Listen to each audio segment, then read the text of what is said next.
Good evening. Welcome to the happenings in Medfield.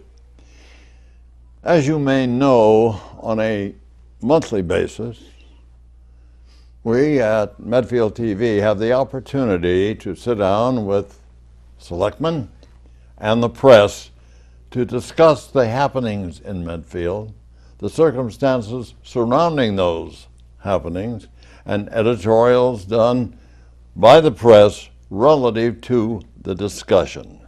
And so without further ado, I would like to introduce our special guests for the evening. First, Selectman Pete Peterson. Nice to have you with us. Thanks for having me, And Jay. the editor of the Hometown Weekly, Joshua Perry. Joshua? Thank you for having me. And so, gentlemen, let's start out. Peter?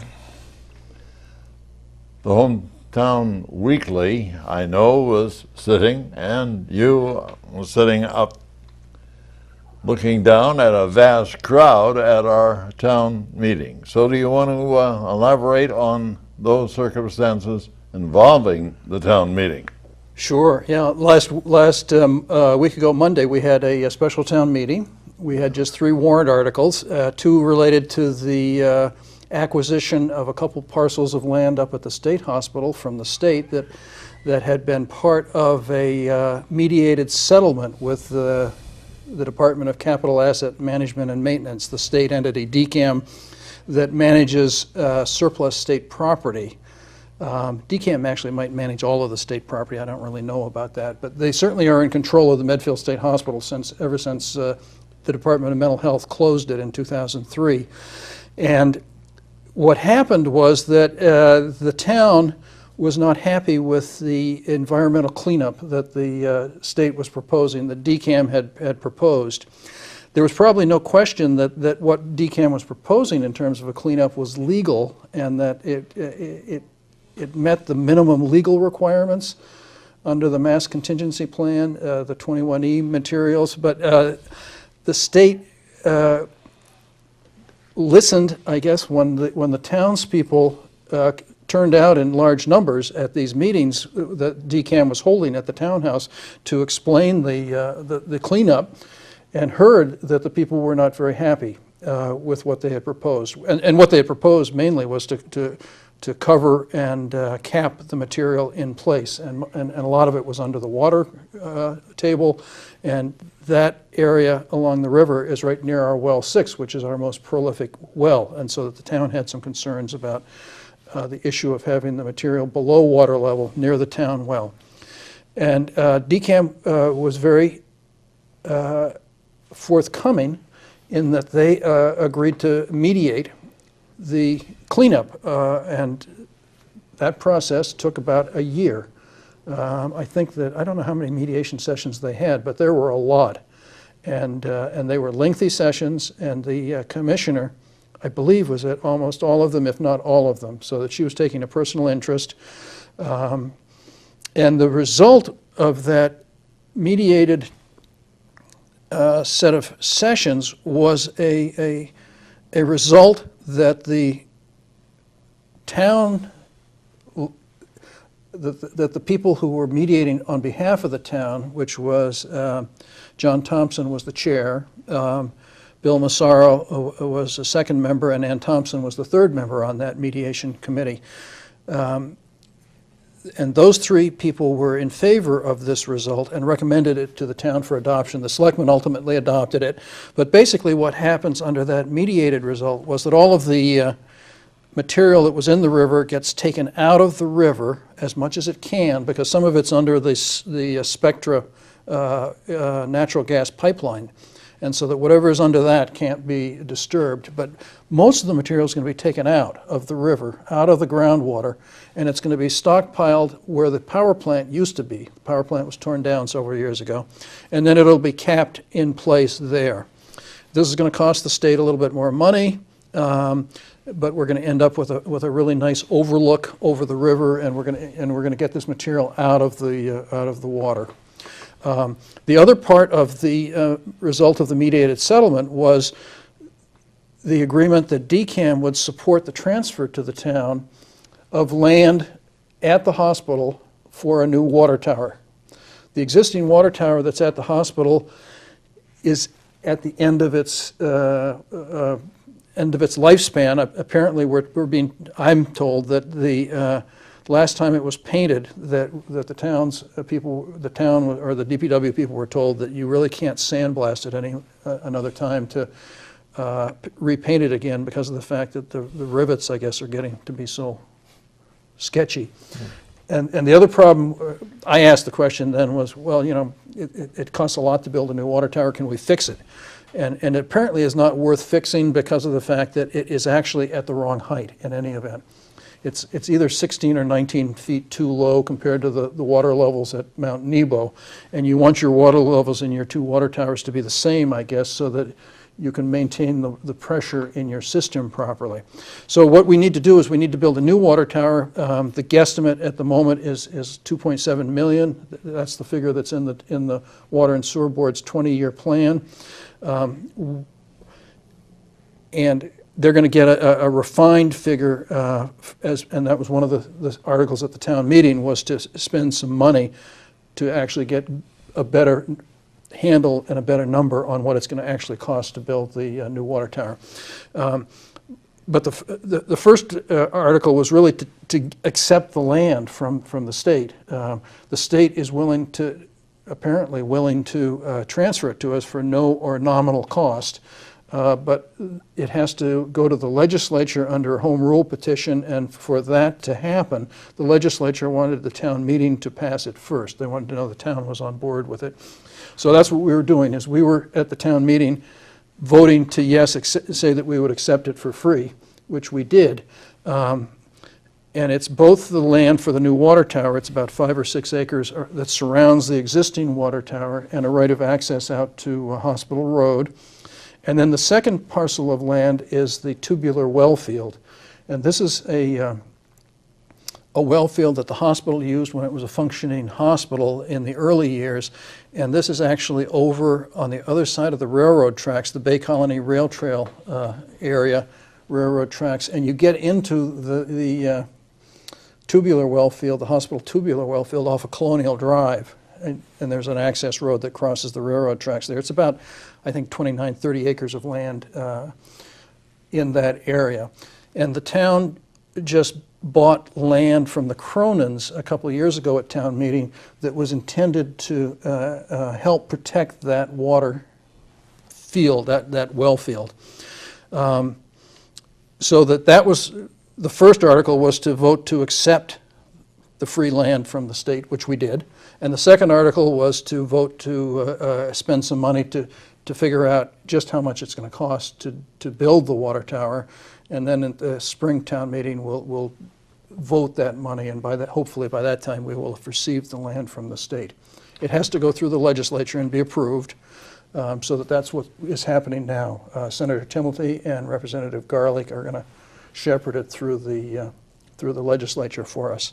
The final piece at the town meeting was the vote to go forward on the purchase of the Red Gate Farm property, which is the 31 acres of land that the Kenny family owned that is between Phillip Street and Foundry. And it's next to the original Kenny family homestead that has the little sluice way and the grist mill and the very pretty bridge, and the town voted that as well. The town has the right to of first refusal on that property because the Kennys had put the property into a forestry designation for property tax purposes. The state allows property owners, if they have enough property, to put it into certain designations, one of which is forestry, and they pay much less in property taxes when it's in that, and the state's made a policy determination that they'd like to encourage farmlands, I think, and forestry lands, and so that you put the forested land into this Chapter 61 designation, and you pay very little in property taxes, and it gets maintained, and it's thought to be good for the state, good for the town, that we have this forested land. The deal that the homeowner makes when they put it into that designation is that when it comes out of that designation, that the town then has a right of first refusal. And so what's been happening is that Robin Kenny had signed a purchase and sale agreement a year or so ago with a couple developers, Michael Viano and Scott McEntee. And that was for $1.4 million. And the developers have been moving the process through the permitting process with the Planning Board, the Conservation Commission, and they had gotten all of their approvals in order for a 7-lot subdivision at that site. And so then they give notice to the town that they've done that, and then that triggers the town's right of first refusal. And that came up a couple months ago. At that point, we'd already set the special town meeting to deal with the state hospital land, so we added the purchase of the Red Gate Farm article onto that as well, and the timing worked out very well, and it was because we didn't have to call a special town meeting just for the Red Gate Farm property, and I was very pleased to see that so many people turned out at the town meeting, because I think you were saying that we had about 550 people. You know, I noted, and I think, Joshua, as I had said to you earlier before we came on camera, about that piece of land. I know it's all colored in on the Hometown Weekly, and I would suggest people read that area. Do you have any comments relative to that, the painting of the land itself? Well, it seems like, and Mr. Peterson and I, we talked about it last week for that article, that there are some benefits to the town for being able to own that land and to have it not be developed, obviously, because of the access that it gives to the land that's actually behind it as well. So it actually gives Medfield a much larger open space and for residents to use. But as you mentioned, having so many people at town meeting was fantastic to see that kind of a turnout. And I know there was a lot of back and forth at the town meeting about the purchase of Red Gate Farm. There's obviously the vote coming up in a few days on Monday about it, but it did seem like there was some concerns from the town, although, as we talked about, it did pass by a pretty solid margin. So it will be interesting to see what happens on Monday with the vote when people actually go to the polls. Very important factor, and you mentioned Monday, and I'm quite sure Mr. Peterson's aware of the fact that that's a voting day. Right. Yep, October 21. October 21, and I would venture to say that people should go out and vote, because it's so very, very important. Absolutely. You made 2 or 3 very good points, Pete, relative to that, and voting is very, very important anyway. And so rather than sit with a clicker to watch the boob tube, I would suggest you climb in the car and go out, and that is voting. People say, well, gee, I don't know. Well, that's an honor. If you ever stop and think about it, not only an honor, but a privilege. So I would venture to say to some nice people, being an honor, take that privilege and go vote, because it's so important in those issues that you were bringing up. Yep. And if the town does not vote to purchase it at the paper ballot on October 21, then the town will not be buying it. So these types of 2.5 debt overrides, you have to pass it at town meeting and have a paper election ballot as well, and it has to pass it both for it to go forward. And it's unusual to have a situation where the townspeople can actually make, they can actually go to the polls and vote themselves on an issue like this. They're really allowing themselves to have the decision-making ability in this situation. It's a policy issue, but it's really up to the town as to whether or not the town wants to spend the money in exchange for acquiring the land. Well, it's so important because there's so much going on relative to situations regarding land.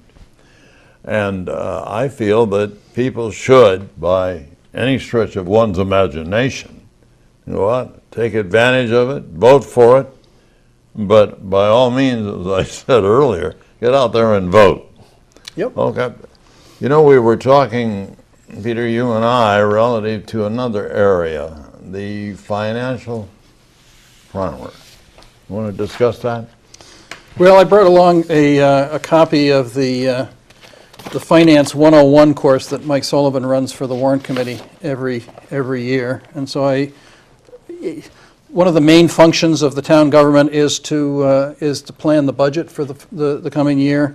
And so I just grabbed the sheet this is the package that Mike hands out to the new Warrant Committee members. And, well, I guess there are a lot of historic returning Warrant Committee members that go to the meeting as well. And I've taken to going to it because I found it very useful to hear how the whole financial calendar works. It's reasonably complex in terms of how we get to a town budget, and it takes a lot of different moving pieces to fit together. But and this is Mike's outline, basically, of the process, just a page and a half or so. But then attached are all the documents that go with it that you have to deal with to get to the ultimate numbers. I was talking to somebody this morning who wanted to add a $4,000 item to the town budget and was asking me how that happens. And so I was trying to explain to them, well, pretty soon we're going to start this process of working on it, and it's mainly the Warrant Committee that does all of the financial oversight of the town. The Selectmen have the budgets presented to us by the department heads, and but it's really the Warrant Committee that sits and dissects them in detail and has the hard discussions about which numbers to change. The Selectmen don't tend to get into that sort of level of detail. One of the things that I've been proposing to Mike and the other Selectmen that we do is to have the Selectmen get into that discussion a little bit more. When I go to the Mass Municipal Association annual meetings, a lot of their material are about these finance budgeting issues. The one that I went to last weekend actually focused on capital budget items, and we got at that meeting we got the materials that they use in the town of Arlington to do their capital budget, which I thought I had with me, but I don't see them here now.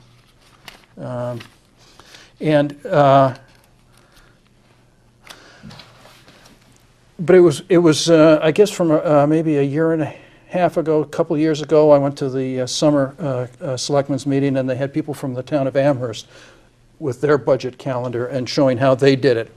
And they do it a little differently than we do in Medfield, and so that I was trying to bring back some of their ideas and incorporate them a little bit into what we do in Medfield. They start with a much more public meeting than we do in Medfield. And they start a little bit earlier than we do. We're on the 17th of October as we're sitting here today, and we really haven't started our budget cycle for this year yet. We'll start it, I think, at the first Selectmen's meeting in November. The first thing that really has to happen is for the Warrant Committee and Mike Sullivan to come up, and it's typically they that do it, that they come up with the parameters for the planning for the new budget. How much is there going to be an increase in the budget? Is there going to be, or is it going to be level funded? What do we expect our state aid to be, so that we can plan from that standpoint? And because of the recent Great Recession that we had, I mean, we had several years where we tried to have no increase, and we expected to ask the town employees to get by on no increases.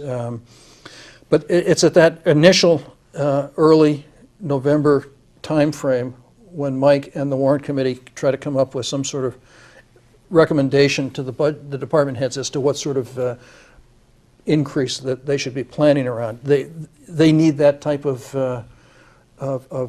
number to know how they're going to craft their budget, because that's the first step. Each department head has to craft a budget and bring it to the Warrant Committee and the Selectmen. And again, they really work it through with the Warrant Committee. They more report to the Selectmen and work on it with the Warrant Committee. Well, this you had said earlier that you would like to have the Selectmen in on one of the discussions relative with the Warrant Committee.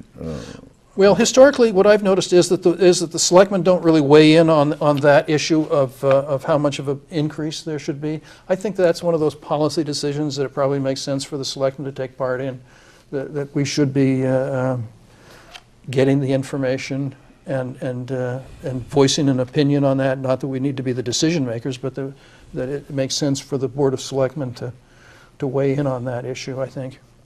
And that was one of the things that I had noticed in the materials from Amherst, I think, was that they tended to have much more of an integrated public process at the outset, where they brought all the different constituencies together early on to try to verbalize where they were and maybe come to a decision about what it was going to look like in the coming year. Are the discussions that are had between the warrant committees and the department heads, those are all held? Those aren't public meetings, right? Those are all, no, those are all. They are in the public meetings. Okay. That's one of the funny things about municipal government, is that almost everything we do is public. One of the funniest things is I'm on the committee that's negotiating with the state, with DCAM, over the purchase of the Medfield State Hospital. And we had to tell the DCAM members that when we met with them, it would have to be a public meeting, and the public could come to our meetings when we were negotiating with them. And they said, "What do you mean? This How is they feel about negotiation. that We when need to you do have that the in public private." So, and they're not used to it, because the state, under the open meeting law, the state basically exempted the legislature and the state government from the open meeting law, so that they don't have to deal with it, but we do. I was surprised about the negotiation part of it. I thought that would be stuff that you could have in executive session or something where you don't necessarily have to. And yeah, and I was surprised too, but it got down to the level that when we as a committee want to meet and discuss strategy for the negotiation, then we can do that in executive session. Okay. But when we actually sit down with the other side to work out the details, Right. that's apparently not an exception to the open meeting law, so that had to be an open meeting. Okay. Joshua brings up a point. When these meetings are taking place, this is hypothetical now, between, well, now we'll say that the selectmen are in on this budget, and the Warren Committee, and Mike. Is that all printable? Right. Is that, I mean, and that's obviously something, from the press's standpoint, as far as the negotiations going on, and then the conversations that are being had between the warrant committee and the budget departments, is that something that's public knowledge and is out there for public consumption prior to it getting to the stage of being presented to the Board of Selectmen? That's something that I think, but like you said, if it's something that's open meeting, more than likely Medfield TV is there as well. It's something that's obviously pretty public at that point. I just wasn't sure in Medfield how that worked at that level. I mean, every town committee meeting, almost every town committee meeting is open, and you can just go. I mean, I go to a lot of committee meetings that I'm not on their committee, but I just, I'm interested to hear what they're doing or what they're saying, and so I go to their meetings and just sit and listen, and anybody can do that. I think the reality is that not that many people do, and Sure. I see that as part of my function as being a selectman, is that I've signed up to go to things and report back to people, but technically you could follow the whole warrant committee process by going to every meeting every week. I mean, you can also follow it by reading their minutes on the website probably too. I have had, on my meanderings around Medfield, a couple of questions. And they know that I'm going to be sitting with the press and the selectmen today. Number one, taxes, which is always foremost. Number two was the budget. You covered that. So anything relative to taxes that you're aware of?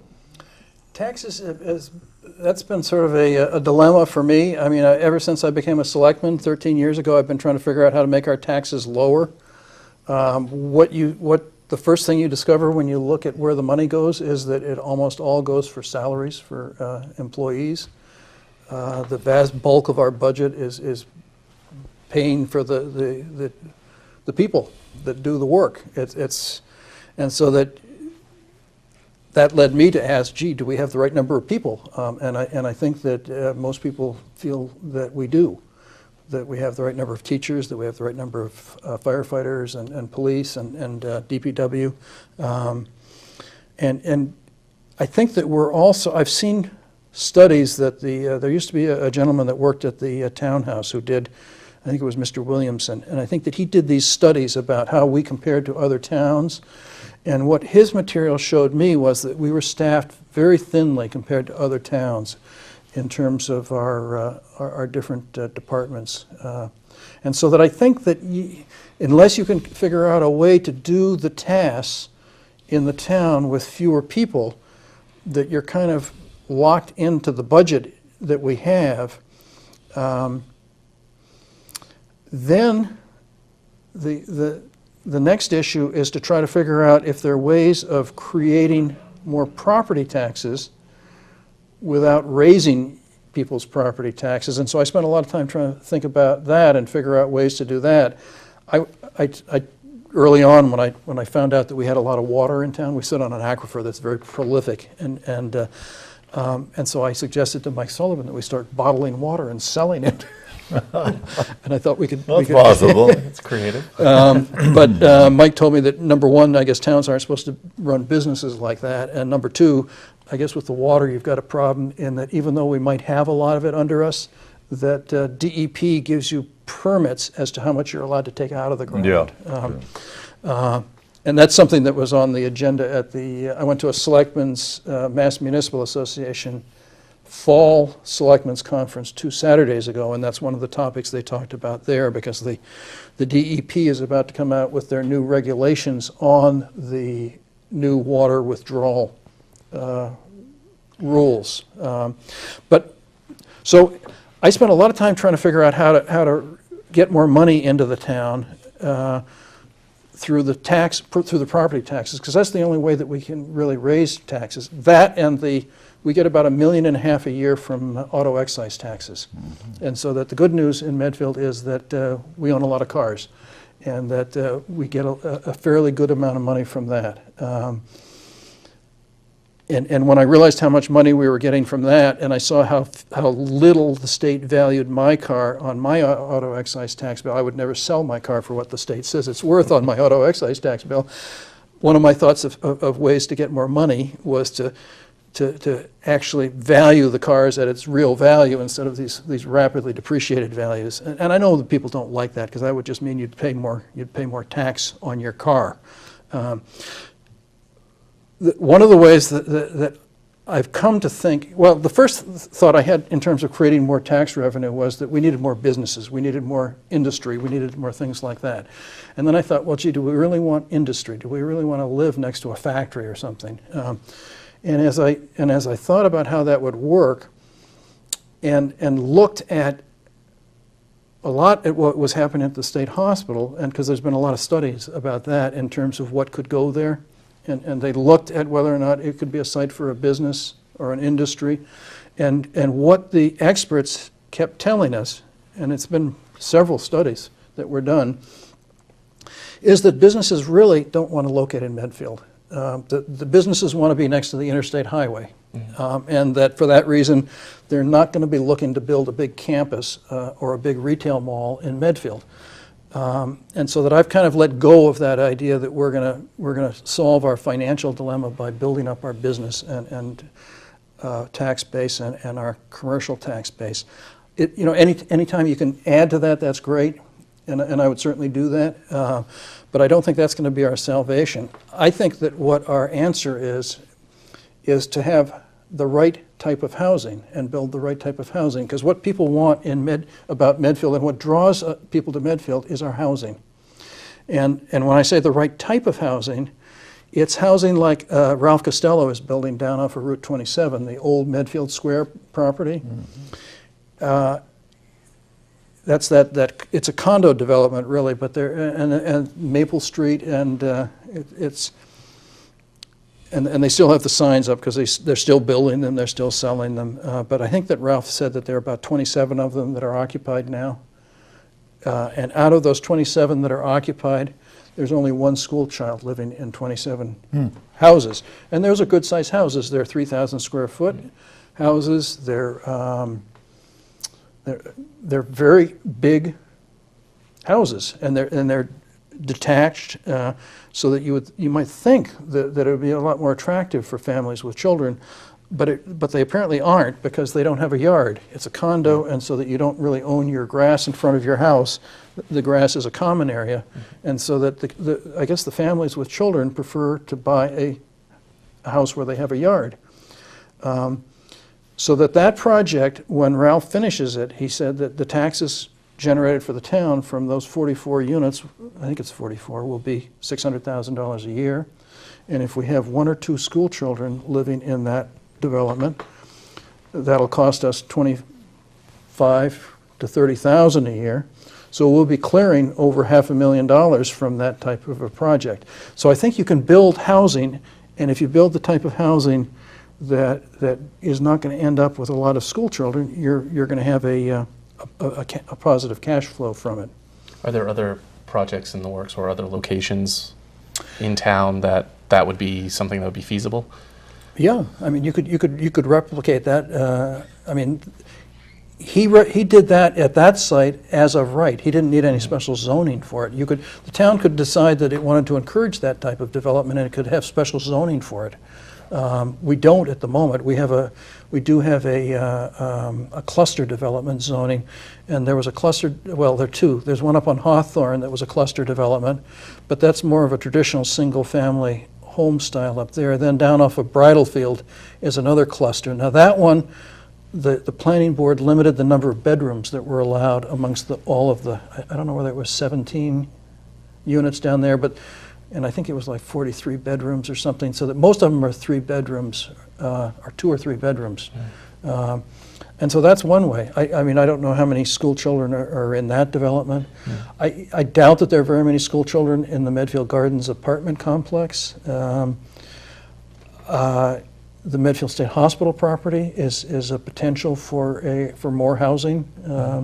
And you could certainly, when we were negotiating with the state before as to building housing there, the people who were the experts on it told us that you should figure that there would be 1.5 school children in each single-family detached dwelling in Medfield. So the average house in Medfield would have 1.5 school children. If you build attached houses, so if you build townhouses or an apartment building or something like that, then the number of school children per unit goes down by 1/10. And so it's 0.15 school children per unit. Okay. And so that, and I got this idea years ago. I went to a seminar that was put on by the Attorney General, actually, and one of the speakers was the former town planner of the town of Lexington, and he had the same numbers, the 1.5 and the 0.15 school children per unit for Lexington. And I mean, their demographics are pretty much the same as ours, and so that. And he was the one who said, you know, you can actually plan on increasing your tax revenue by building housing. And if you just build housing that doesn't end up with a lot of school children, the town can actually make money out of it. So I think that's sort of one of my strategies now is to somehow do that, replicate what Ralph Costello has done there. Or I think there's some housing that we don't have in Medfield that it would be nice to have, like housing for our older citizens who are looking to downsize, maybe into a condo situation, single level living where they don't have to maintain a yard or something. I mean, a lot of people are moving over to those places in Norfolk, and I think we should have that. Now, you've got Tilden Village, and you've got that property on the other side of Tilden Village. There's been comments relative to doing additional building from Tilden on that piece of property, because you'll find that, and I think we all agree, the seniors on a fixed income, and usually a lot of the seniors, and I've talked to a few, they're living just on their own Social Security. So consequently, the housing at Tilden, what they'd like to do is enlarge it so more seniors can come in, as you had said earlier, and that's very important, because I have been talking to 2 seniors at a restaurant right here, and one was telling me from the Blue Moon. Her husband is now on Social Security, and she is. But he is under a lot of health care, a lot of prescriptions, and consequently, the prescriptions, even though on a co-payment basis, they can't get to the point with taxes and all the necessities that come to it, be able to afford to stay in Medfield because they can't afford it. And if they can have additional housing next to where Tilden is, I'm using that as an Yep. example, that would be very splendid for them because they live in a large home, but they're going to have to get rid of the house because of the taxes and all the other circumstances because of her husband who is ill. And consequently, they get to the point where they're paying bills, but prescriptions are eating them alive, and so is taxes. And when you're on a limited income, you've got problems. Yeah, yeah. Oh, I heard from the Medfield Youth Outreach in the past 2 weeks that there are people in Medfield that are going to bed hungry at night. I was shocked. I was That's really right. disappointed to hear that that was the case in our town.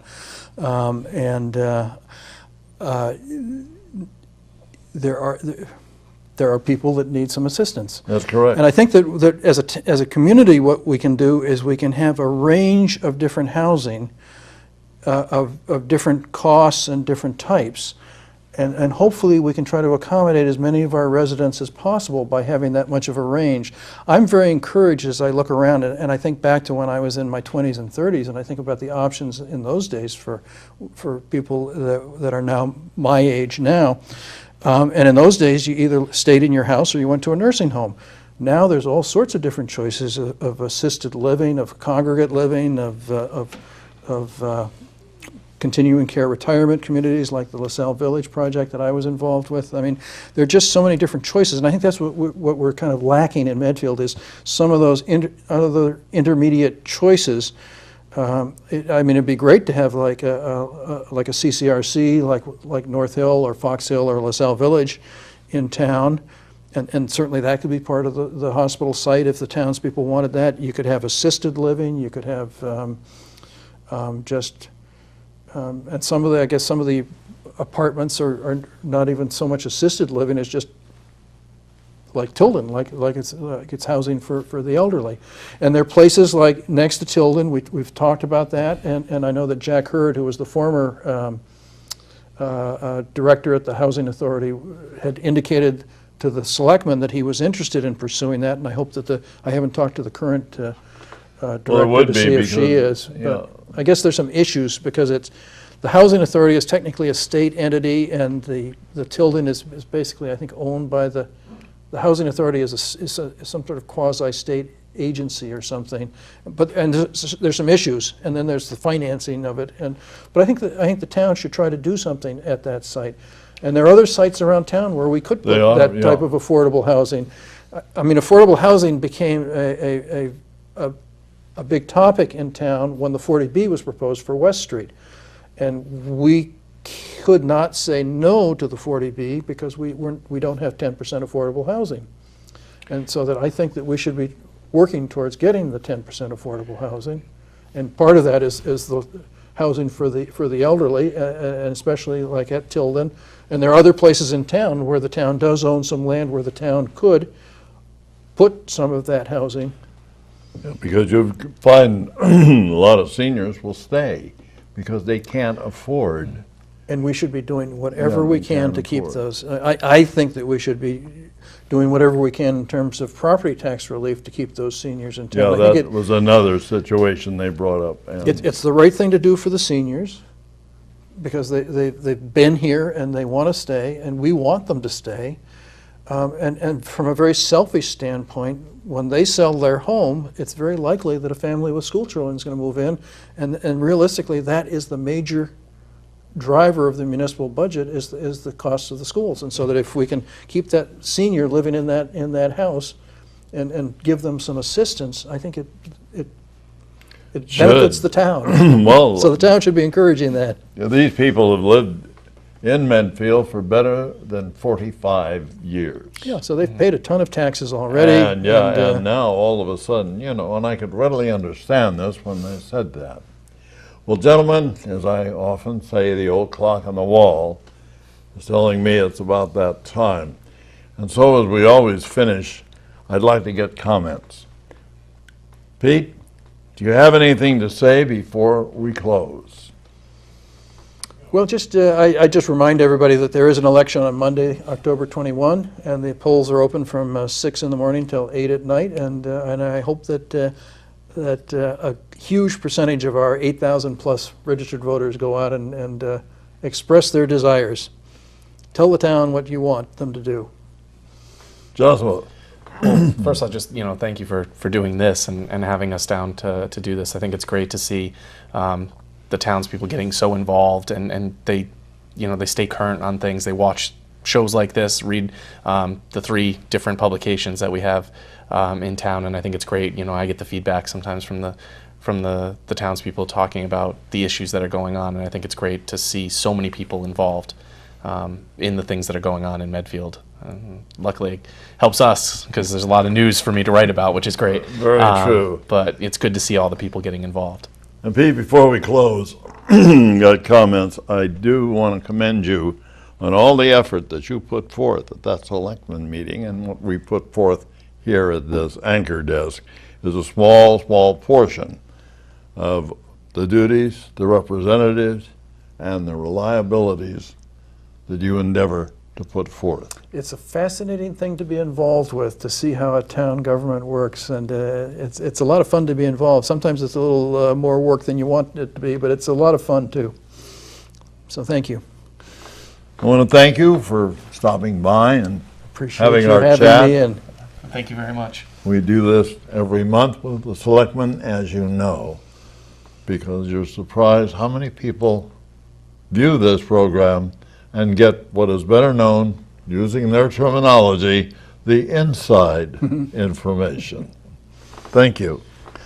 This is Jack Peterson wishing you and yours the very best. Good night.